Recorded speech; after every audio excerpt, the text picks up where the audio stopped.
On today's Two on Your Side Town Hall, a deadly act of domestic violence, all too common, especially among young people. The latest on a case in Buffalo, and a survivor joins us live with her insight.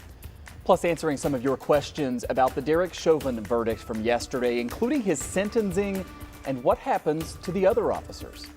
And could women be feeling a side effect of the COVID vaccine that men are not? Our Verify team is on that story. And good evening, everybody. Tonight we want to tackle a topic that frankly doesn't get enough discussion: domestic violence. And this is prompted by just an awful case right here in Western New York. In just a moment, we're going to be joined by a live guest to talk about the problem and the help that is available. But first, we want to get you up to date on that deadly case in Buffalo that has the topic at the top of our minds tonight. Here's Two on Your Side's Claudine Ewing. When police arrived Saturday night in MLK Park, they found a gruesome scene. 18-year-old Lanisha Johnson was dead inside a car.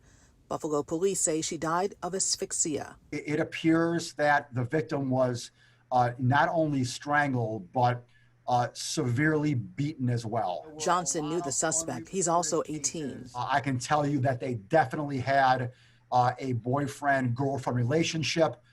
To what extent, right now, I don't know. Musha Gadusa Nankaumba is charged with second-degree murder. We saw in this case a very quick arrest, some excellent police work by the officers as well as the homicide detectives, bringing a very quick conclusion to that horrific case. He was arrested in the park. As for the crime, does it appear that this happened inside of the car, inside of the park, or was she brought there? That's still part of the investigation, so I can't get into those details right now. Lanisha was a senior at MST at Seneca in Buffalo. Her classmates are devastated. She wanted to be a nurse. I mean, it was just incredible things that she was going to do, and it was just a tragic, tragic loss. This homicide puts the spotlight on domestic violence among teenagers.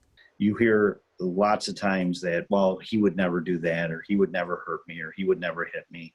And unfortunately, a lot of times victims of domestics are caught by surprise, where somebody doesn't ever assume that somebody's going to lay their hands on them, but then it happens one day. We're putting a face to Lanisha. Today, her school had a balloon launch in her memory. We need to bring the community together to fight it and say, no, this is not acceptable, and not just be unconscious about the issues of young ladies and young men that they're going through. Claudine Ewing, Channel 2 News. And this is just one story, and it's not an isolated case, not by a long shot. So to give you an idea of the scope of this problem, on average, someone is assaulted or otherwise abused by an intimate partner every 3 seconds in this country. More than 10 million adults experience domestic violence each year, roughly 1 in 3 women, 1 in 10 men. Yeah, and it happens at an alarming rate to young people. The CDC tries to keep track of what they call teen dating violence.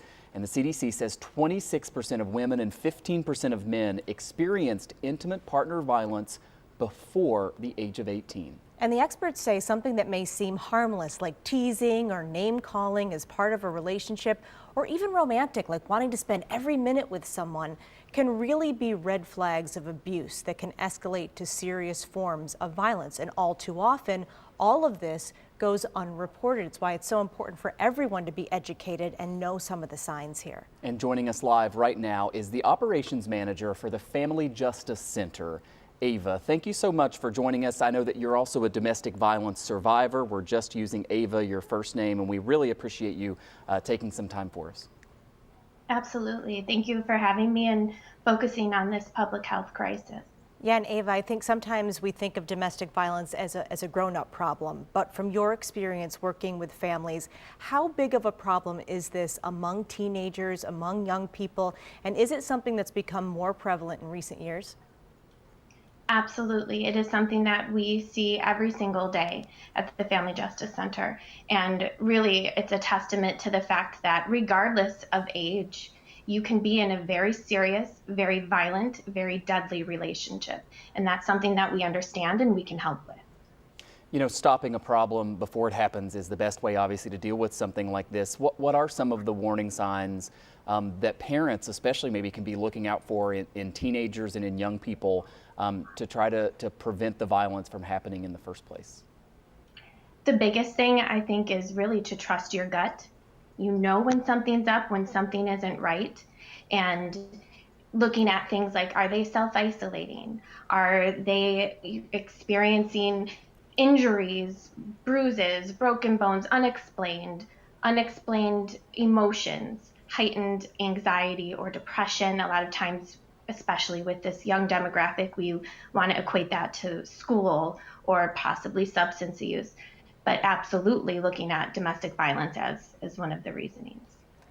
And some people may not know what the Family Justice Center is and the programs that are offered. Can you explain a little bit about that? And if anyone needs help, knowing that there may be some hesitancy or some fear involved, what is the best way for them to reach out and what can they expect when they do? Certainly. Currently, we are providing all of our services remotely. So anything that we were able to provide in person prior to the pandemic, we are able to do either over the phone, through our chat box, or even through email. And those services include things like an order of protection, safety planning, individual safety plans that are tailored to the specific issues that are happening with that person. We have a forensic medical nurse who can document injuries, body mapping, and also discuss some health-related issues that stem from domestic violence. We offer a wide range of services and supports. And a lot of what I just said, those are big, heavy words: forensic medical unit, safety planning, we help with the orders of protection. You can simply just have a conversation with one of our advocates, and the choice is absolutely 100% that person's choice. You are never forced to do anything or make any choices that you are uncomfortable with. And I can't stress enough, our services are free and confidential. And if you're worried about someone in your life that you suspect may be experiencing domestic violence, we can help with that too. We can help you have the confidence and come up with the words to have that conversation and ultimately link that person with us. Ava, Kate just mentioned the hesitancy or the fear that can go along with something like this. As a survivor yourself, do you have a message that you would share with anyone who is watching right now who is maybe in one of the circumstances that you just mentioned? Absolutely. We are here. We are absolutely available to help with any of the barriers or needs that you're facing. It's a big step to come forward and say, I think I'm unsafe. I think I'm in a domestic violence relationship. I think someone's going to kill me. It's a very scary thing, but we are here. And again, it can just start with a conversation and move from there. We've been talking with Ava from the Family Justice Center. Thank you so much again for sharing your expertise on this important topic, and have a great evening. Absolutely. Thank you. You as well.